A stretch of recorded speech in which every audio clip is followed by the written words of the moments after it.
नमस्कार दोस्तों। आज पूरा देश एक सवाल पूछ रहा है। क्या ईडी अब कानून नहीं, राजनीति का हथियार बन चुकी है? क्या केंद्र सरकार विपक्षी नेताओं को डराने के लिए जांच एजेंसियों का इस्तेमाल कर रही है?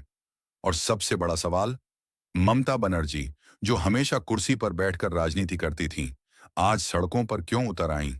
आज हम आपको बताएंगे बंगाल का पूरा मामला, ईडी की रेड क्यों पड़ी, ममता बनर्जी क्यों भड़कीं और इस लड़ाई का सीधा असर 2026 के चुनाव पर क्या पड़ेगा। वीडियो को अंत तक देखिए, क्योंकि सच धीरे धीरे सामने आएगा। दोस्तों, पूरा विवाद शुरू हुआ ईडी की छापेमारी से। ईडी ने छापा मारा एक राजनीतिक रणनीति बनाने वाली संस्था आईपीएसी से जुड़े लोगों के ठिकानों पर। ईडी का दावा है कि यह रेड मनी लॉन्ड्रिंग की जांच से जुड़ी है।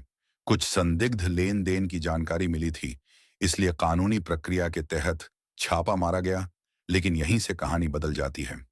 ममता बनर्जी ने साफ साफ कहा, ईडी मनी लॉन्ड्रिंग नहीं, टीएमसी की चुनावी रणनीति चुराने आई थी। उनका आरोप है कि ईडी ने पार्टी के अंदरूनी दस्तावेज देखे, चुनावी रणनीति, वोटर डेटा और डिजिटल फाइल्स को टारगेट किया।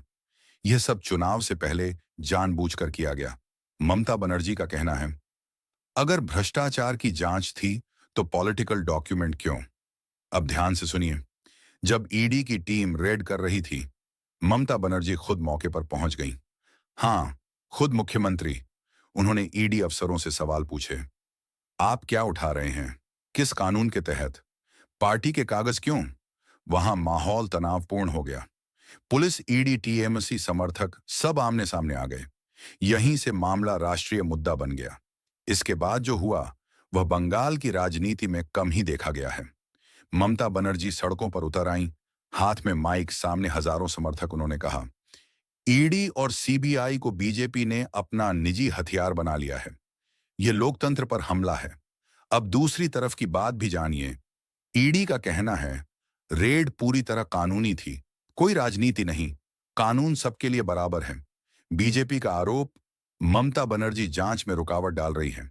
अगर कुछ छुपाने को नहीं है तो डर क्यों? बीजेपी ने साफ कहा, जांच से कोई ऊपर नहीं है। अब सबसे अहम सवाल, ये सब अभी क्यों? क्योंकि बंगाल में 2026 का विधानसभा चुनाव आने वाला है। टीएमसी बनाम बीजेपी की लड़ाई अपने चरम पर है। विपक्षी नेताओं पर ईडी सीबीआई की कार्रवाई लगातार बढ़ रही है। देश देख चुका है, विपक्ष के नेता, मुख्यमंत्री, सांसद सब ईडी के निशाने पर हैं। इसलिए सवाल उठना लाजमी है।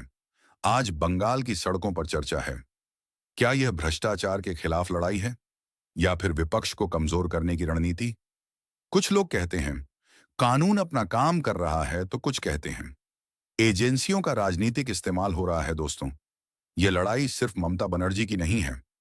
यह लड़ाई है संविधान की, यह लड़ाई है लोकतंत्र की, यह लड़ाई है चुनावी राजनीति की मर्यादा की।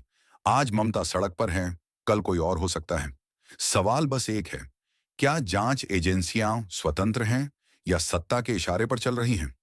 अगर आपको लगता है लोकतंत्र खतरे में है या सच सामने आना चाहिए, तो इस वीडियो को लाइक कीजिए, शेयर कीजिए और कमेंट में अपनी राय जरूर लिखिए, क्योंकि आपकी आवाज ही असली ताकत है।